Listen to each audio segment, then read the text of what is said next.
नमस्कार, आपका स्वागत है हमारे खास कार्यक्रम हरियाणा डायरी में और मैं हूं आपके साथ चविष्का खत्री। इस कार्यक्रम का एक ही उद्देश्य है कि आप तक हरियाणा के हर उस विकास की जानकारी पहुंचाई जाए जो मुख्यमंत्री नायब सिंह सैनी के नेतृत्व में लगातार किया जा रहा है।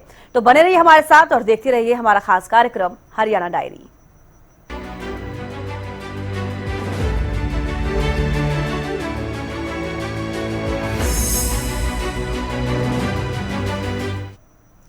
समय के साथ हरियाणा विकास की नई ऊंचाइयों को छू रहा है। खासतौर पर गुरुग्राम आज न सिर्फ देश का बल्कि दुनिया के हाईटेक शहरों की गिनती में आता है और ऐसे में गुरुग्राम में सरकार की तरफ से ग्लोबल सिटी बनाने का काम अब तेजी से आगे बढ़ रहा है। इसी कड़ी में गुरुग्राम पहुंचे सीएम नायब सिंह सैनी ने ग्लोबल सिटी को लेकर अहम बैठक की।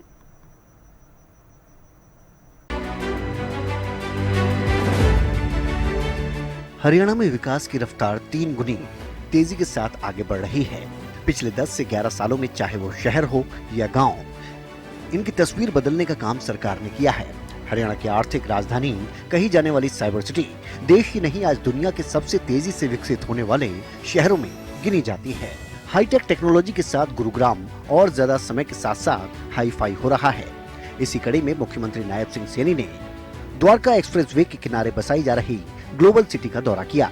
उन्होंने देश विदेश से पहुंचे निवेशकों से बैठक कर ग्लोबल सिटी के बारे में विस्तार से सरकार की प्लानिंग भी बताई। यहाँ 1 लाख करोड़ रुपए के निवेश की क्षमता रहेगी और सीधे तौर पर 16 लाख लोगों का फायदा होगा और 1 लाख नए रोजगार भी मिलेंगे। उन्होंने बताया कि 1003 एकड़ में बनने वाली ग्लोबल सिटी के पहले चरण में 940 करोड़ रुपए के खर्च के साथ 587 एकड़ पर काम 31 जनवरी 2026 तक पूरा हो जाएगा। इसे अंतर्राष्ट्रीय मानकों के आधार पर विकसित किया जाएगा, जिसमें रेजिडेंशियल, कॉमर्शियल के अलावा अस्पताल, स्कूल और कॉलेज बनाए जाएंगे। जो ये गुरुग्राम में ग्लोबल सिटी बनने जा रही है, जो अंतर्राष्ट्रीय मानकों के आधार पर ये सुसज्जित होगी और हरियाणा के विकास में ये एक मील का पत्थर साबित होगी। ये ग्लोबल सिटी 1000 एकड़ में डेवलप होगी। इसमें अलग अलग जो इसकी योजना बनी है, इस योजना के अनुसार इसमें मिक्स यूज लैंड, इसमें अलग से रेजिडेंशियल भी रहेगा, इसमें कमर्शियल भी रहेगा, इसमें इसके साथ साथ एजुकेशनल इंस्टीट्यूट भी इसके अंदर रहेंगे। अंतर्राष्ट्रीय सुविधाओं से सुसज्जित ये सिटी इस प्रकार की बनेगी कि इसको देखने भी लोग वो आएंगे। इस परियोजना के लागू होने से लगभग 5 लाख लोगों के लिए रोजगार के नए अवसर भी इसके माध्यम से खड़े होंगे।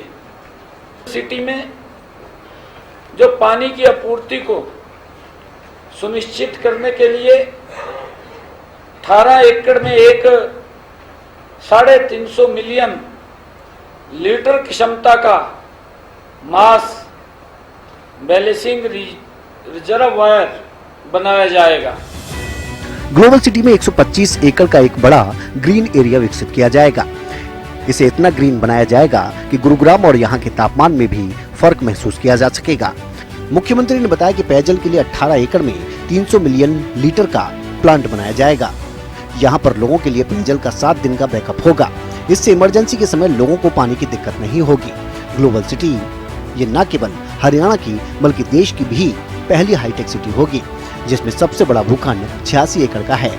इसमें न्यूनतम 65% वाणिज्यिक उपयोग और अधिकतम 35% आवासीय होगा। यहाँ पर कॉरपोरेट कंपनियों के दफ्तर से लेकर एक आत्मनिर्भर टाउनशिप के रूप में विकसित किया जाएगा। दूसरा भूखंड 23 एकड़ आकार का है, इस पर भी वही नियम लागू होंगे। तीसरा भूखंड 58 एकड़ का है, जिसका उपयोग 50% वाणिज्यिक और 50% आवासीय उद्देश्यों के साथ किया जाएगा।